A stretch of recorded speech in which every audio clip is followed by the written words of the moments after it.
welcome back to my channel, Callie's Kingdom, and I'm actually filming this on 4th of July, so that's why I'm dressed red, white, and blue, but I'm also filming this when I'm almost done another draft of my book, but I'm not done editing yet, so I still have some ideas and some tips of what I've learned from my current editing process and what I plan to do going forwards. So let's get into it. Before I even went into rereading my book I made a page where I wrote down a lot about my character's internal conflict. So internal conflict is basically almost a misbelief that your character believes, and then throughout the course of the story they're being confronted with that belief, and by the end they will learn the truth. So really, internal conflict is at the heart of the message of your story, the driving force behind any decision your character makes. Now, a lot of writers have done full entire videos where they've delved into internal conflict. I especially recommend checking out Abby Emmons' videos because this is not an entire video about internal conflict. But I think that that is the most important thing to keep in mind for your story. So on this page, I wrote down my three main characters, their internal misbelief, and then the truth that I'm trying to tell. I also wrote down what character, like MBTI type they are, because that can also help a lot with how your character behaves and some of their strengths and weaknesses. I also wrote things to keep in mind, such as for my one character, Alicia, her misbelief throughout the entire story is that she's a fraud because her abilities are different than others. But her truth is that her differences make her special. She is an INFP, which is a mediator, which means I wrote down some little key words for that too. Kind, altruistic, always eager to help a good cause. True idealist, always looking for a hint of good even in the worst of people. May appear calm and reserved, but have an inner flame and passion. So kind of having that little blurb about Alicia really helped me to characterize her more throughout the story, and this also helped me keep in mind what internal battle she is fighting against, so that way as a narrator she can always have that in the back of her mind when she can't use her powers like others do.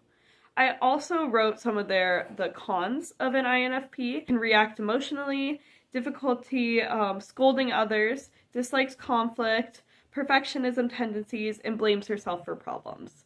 I didn't have this MBTI type before I wrote this first book, but once I knew Alicia and I knew her internal misbelief and truth, I looked up all the MBTI types and I found the one that I feel like fit her best. I also wrote different things to keep in mind, such as she had a poor upbringing, she's a music lover, she's really good at school and learning, she's family oriented, she wants to be an engineer, and she comes from a fisherman family. So just having those things in mind while she's so out of place in the capital can help me really see the world through her lens. So anything that's very elaborate and decorative, she'll notice it, but it won't be in a way just like, oh, this is beautiful and blah blah blah. It will be like, wow, this is so much bigger than my family's home, and these people live in so much lavishness while we get scraps. So I did that for each of my three main characters that I tell the story through, so that's what I did this sheet for. I also have a little key on here which comes in with my next tip for editing, and that tip is to print out your entire book and put it in a binder, which takes a lot of paper.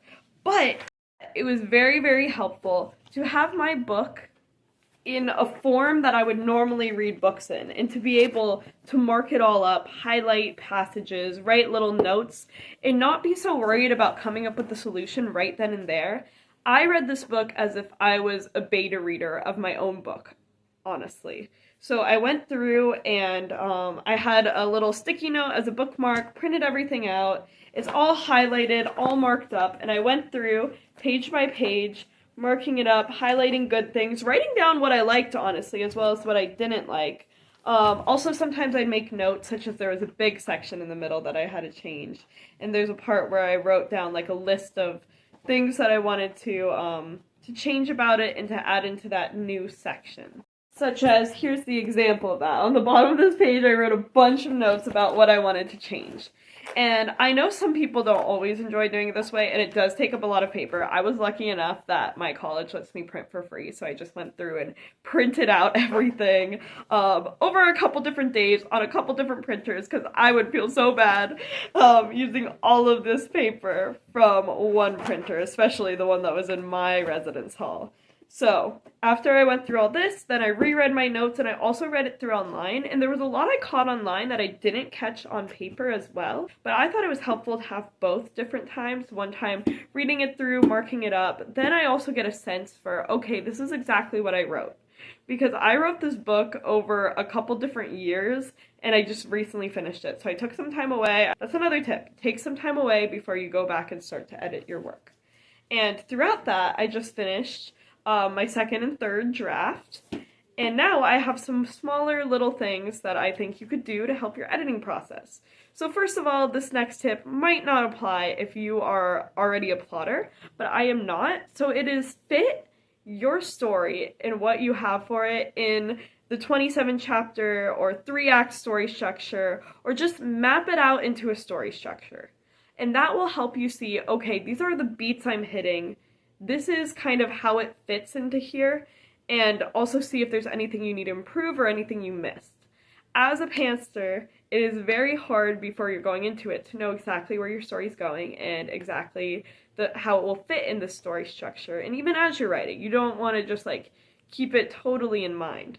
So I find it very helpful after I'm done editing to go back in and write that all out. I have that on a Google Doc online, and I did that throughout my rereading process. So when I hit a new beat, I would be like, okay, this fits here, and write it down. So if you aren't a plotter and you don't already have that, I think that's a great editing tip.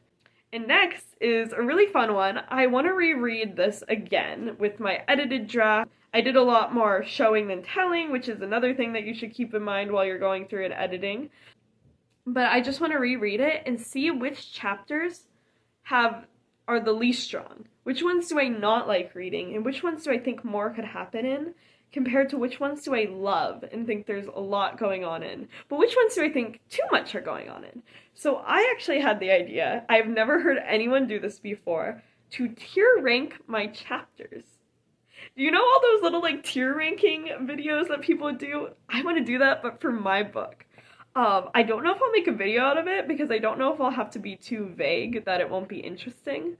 But I think it'd be really cool that after I read a chapter, I go in and I'm like, is this S tier? Is this A tier? Is this B tier? Is this really bad? Is this like D tier, F tier? Which hopefully I won't have any down there.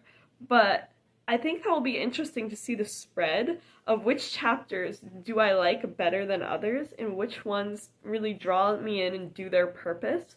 And then after I do that, I can go back through and strengthen up and focus specifically on those chapters that are rated lower. Now my final couple tips are kind of important, but they're more small things, so they're not as much big changes. So I just randomly throw out there a lot of like dates or something, like 2 weeks later this happened, or this happened 10 days later. And as a pantser, I don't entirely have the timeline plotted out. So I want to create a timeline that shows, okay, this is when the book starts, this is when the book ends. And it doesn't take place very long. I think it's like a month, in the big first chunk of the book only takes place in a couple of days, which is kind of crazy. But doing a timeline just makes sure that all the little details are straightened out, everything you say works, which is another thing. If you have come up with different terms in a fantasy or sci-fi world, make sure they're all spelled the same and make sure the capitalization is correct. So I'm planning on doing this just through Control F, find everything, especially for my term counselor. As I was writing, counselor was spelled a bunch of different ways. And I caught that sometimes through this edit through, but just going through and focusing on details like that can make a very messy draft or a very amateurish sounding draft honestly sound better very quickly. Those are my tips for editing your book throughout my editing process that I've used. I really hope you've enjoyed this video. Comment below anything that you do to edit your book, and comment below if you're going to use any of these and which one you're most excited to use, because I'm very excited for the tier ranking one. But thank you so much, and I was going to say have a happy 4th of July, but I don't know if this is going out on 4th of July. Maybe it will. Maybe I'll edit in time. But have a great day whenever you're watching this. And yeah, see you in the next one. Bye!